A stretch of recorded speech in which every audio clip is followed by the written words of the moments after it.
Bonjour et bienvenue dans ce tutoriel destiné à Odoo 11 et plus particulièrement aujourd'hui nous allons travailler sur la gestion des commandes à facturer. Alors dans ce tutoriel vous allez surtout découvrir comment gérer les commandes à facturer lorsque le processus de vente a été interrompu.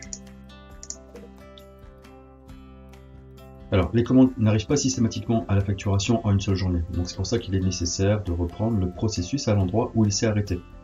Alors pour savoir comment faire ce genre de traitement, on va utiliser le module des ventes. Donc ici nous allons nous intéresser à la gestion des commandes à facturer en utilisant le menu facturation, action, commande à facturer. Alors pour lancer les commandes à facturer, vous allez sur le menu facturation et enfin l'action commande à facturer.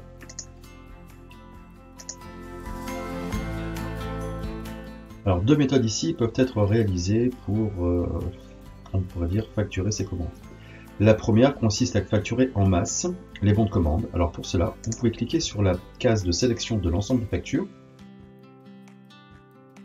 Et lorsque vous allez cliquer sur cette case, toutes les commandes seront sélectionnées. Lorsque les commandes ont été sélectionnées,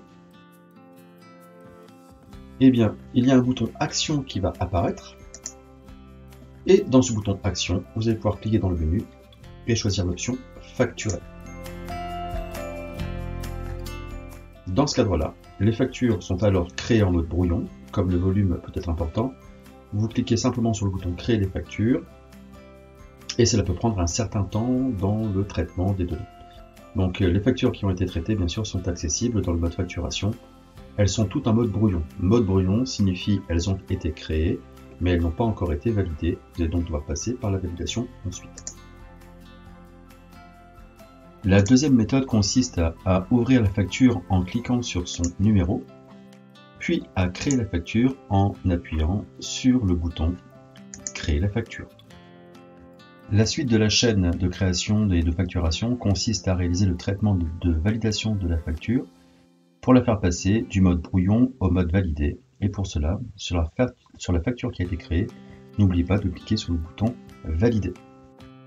Alors, ce petit tutoriel est terminé. Vous n'hésitez pas à continuer à regarder la playlist concernant les éléments de formation sur Odoo 11, notamment dans la partie du traitement des achats. Je vous souhaite une bonne journée et à bientôt.